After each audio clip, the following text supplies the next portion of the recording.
नमस्कार विद्यार्थी मित्रों। धोरण 7 काव्य 5 हिंद देश के निवासी। इसके पहले वीडियो में हमने इस काव्य के बारे में देखा था।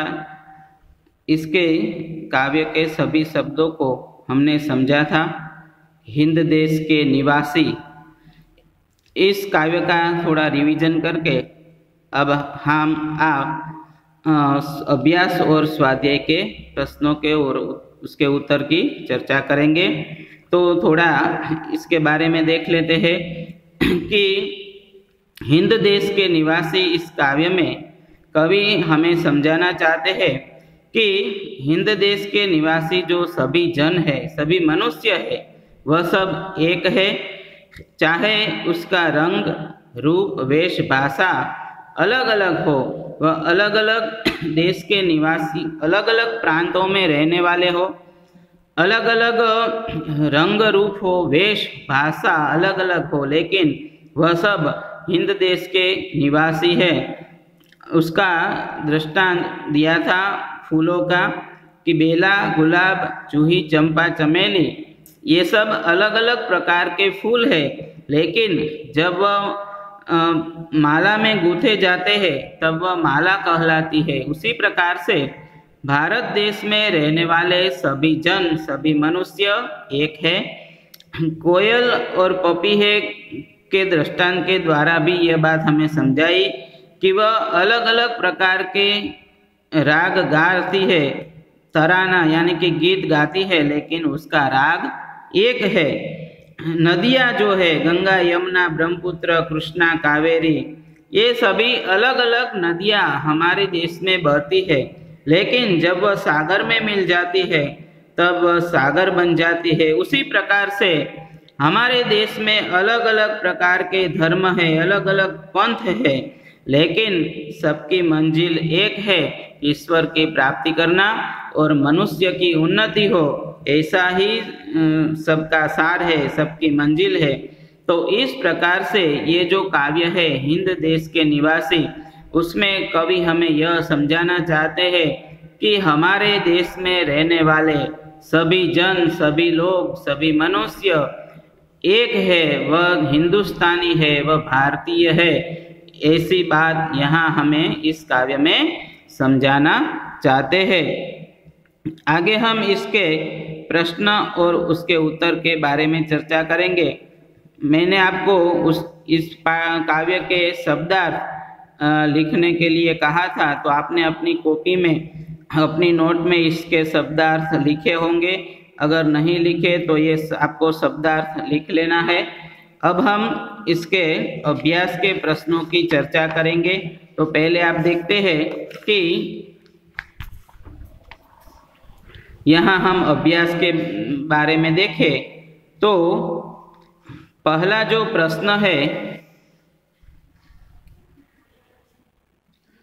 हमारे देश की क्या विशेषता है। अभ्यास का पहला प्रश्न है कि हमारे देश की क्या विशेषता है। तो उसके उत्तर में आपको लिखना है कि हमारे देश में भिन्न भिन्न रंग रूप और पहनावे वाले एवं अलग अलग भाषाएं बोलने वाले लोग रहते हैं, फिर भी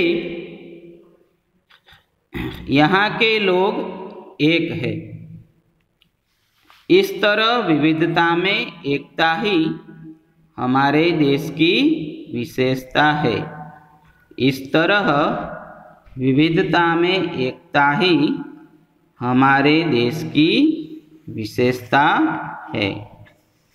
अब हम दूसरा प्रश्न देखते हैं।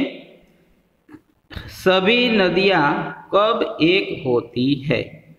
दूसरा प्रश्न है, सभी नदियाँ कब एक होती है।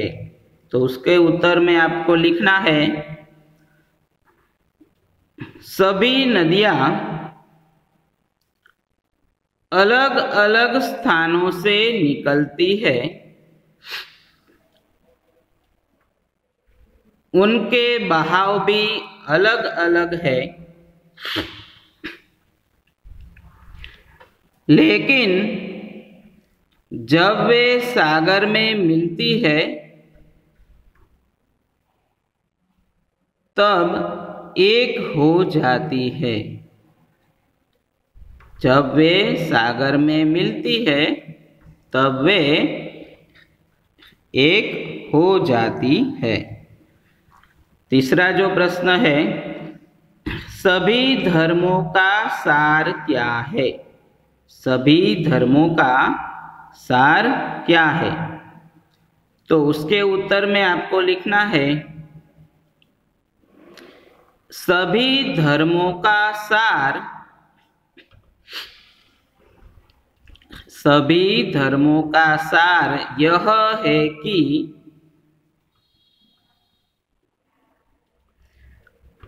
मनुष्य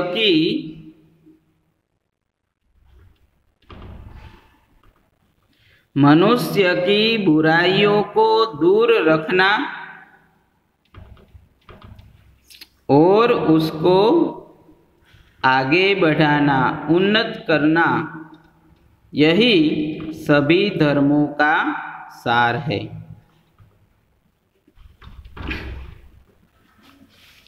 अब हम दूसरा जो प्रश्न है कि शब्द पंखुड़ियों को उचित क्रम में रखकर वाक्य बनाइए। शब्द पंखुड़ियों को उचित क्रम में रखकर वाक्य बनाइए। तो ये जो पंखुड़ियाँ है उसमें से आपको वाक्य बनाने हैं। यहाँ शब्द दिए गए हैं भारत निवासी, देश, हम है के, तो इसका वाक्य बनेगा कि हम भारत देश के निवासी है। तो पहला वाक्य जो है इस प्रकार बनेगा। दूसरा वाक्य है कि कोयल की आवाज मधुर होती है। कोयल की आवाज मधुर होती है। तीसरा जो वाक्य है, फूलों की तरह हमें हंसते रहना चाहिए। फूलों की तरह हंसते रहना चाहिए।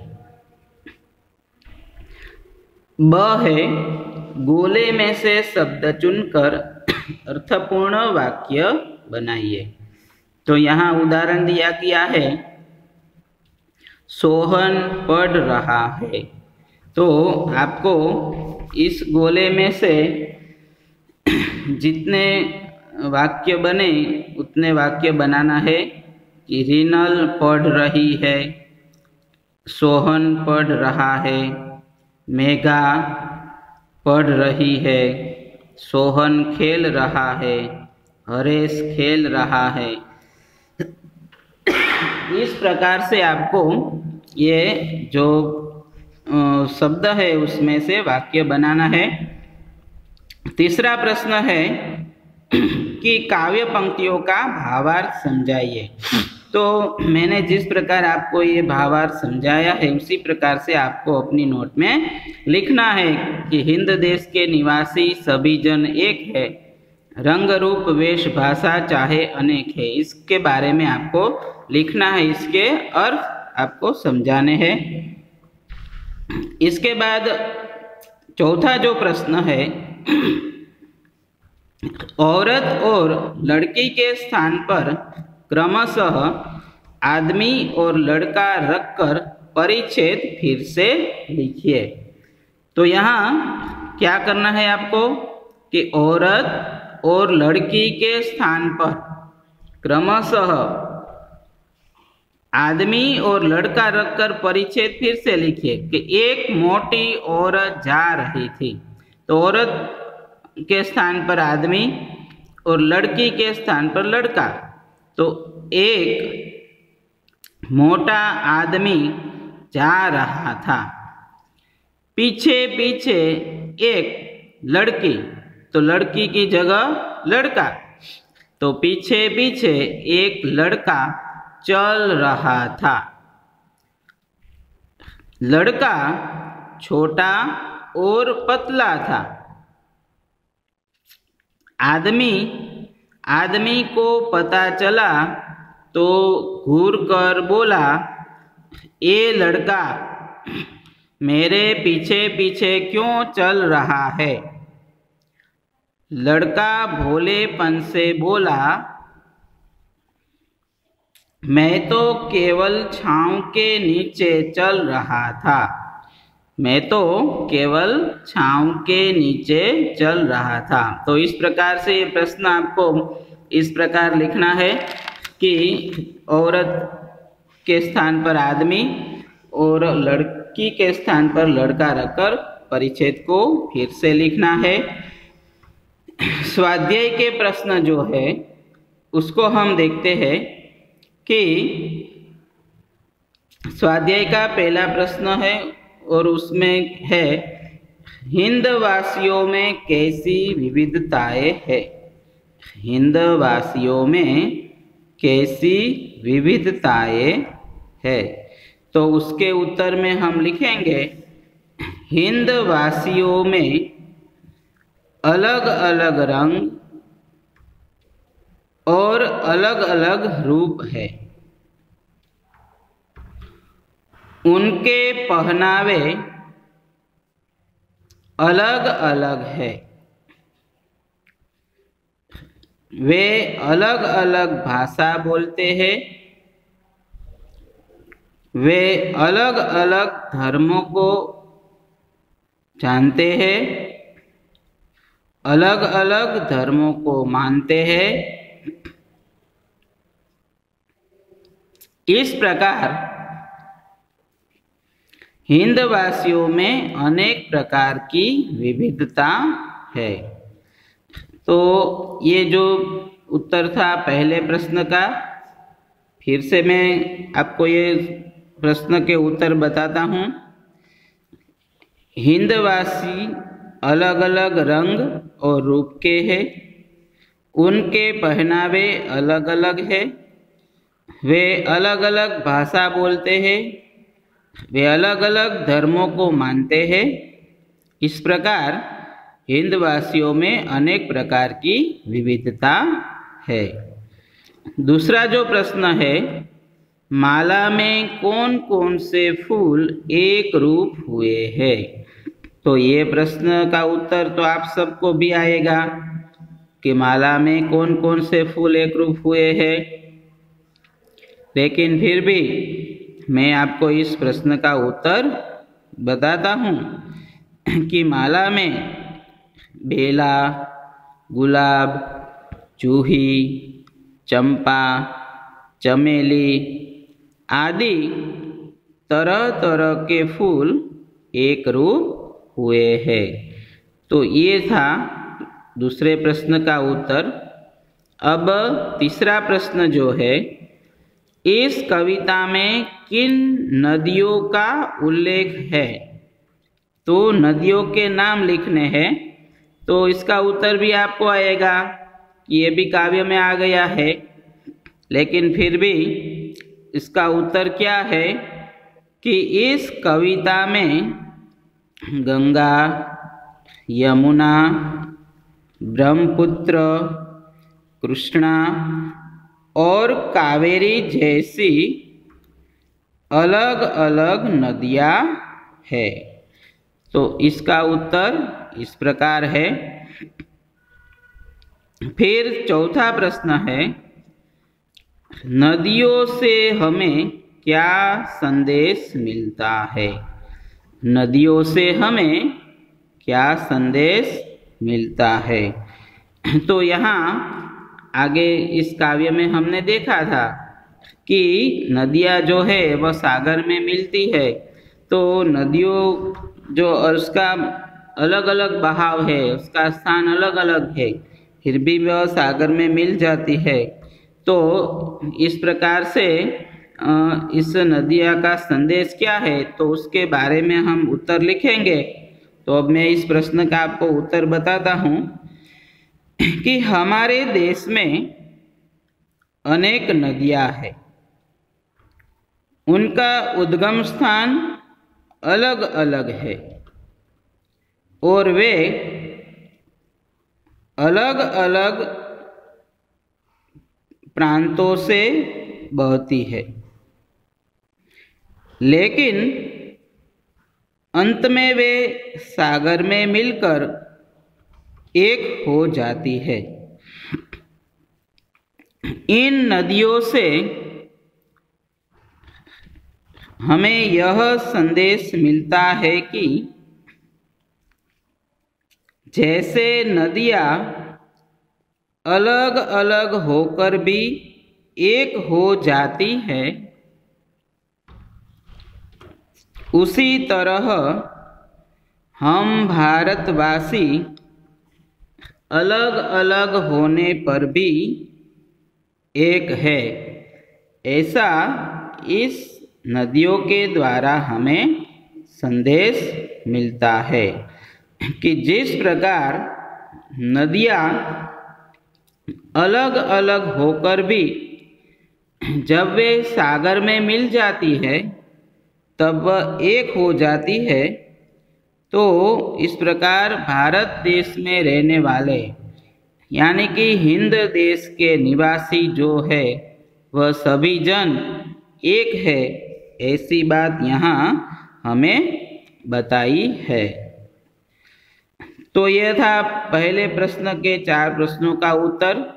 अब दूसरा प्रश्न जो है, कोष्टक में जो शब्द समानार्थी नहीं है उन पर घेरा यानी कि राउंड कीजिए और समानार्थी शब्दों का वाक्य प्रयोग कीजिए।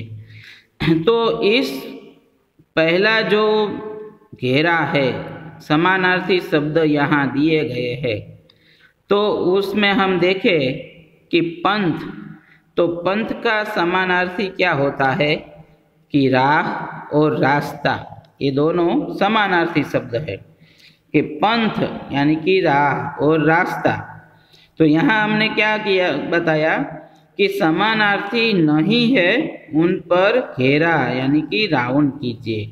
तो ये पैर जो है वह समानार्थी नहीं है, तो इसलिए इस पर हमें राउंड करना है और इस तीनों के वाक्य बनाने हैं कि हम पंथ, यह पंथ अच्छा है, यह राह अच्छी है, हम रास्ते पर जा रहे हैं।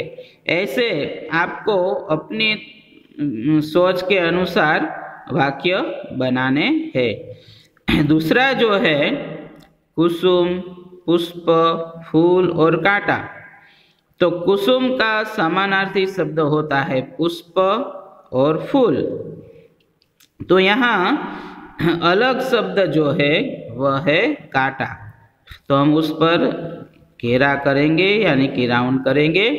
और कुसुम, पुष्प और फूल, ये तीनों के वाक्य आपको बनाना है अपनी ओर से। तीसरा जो है आम।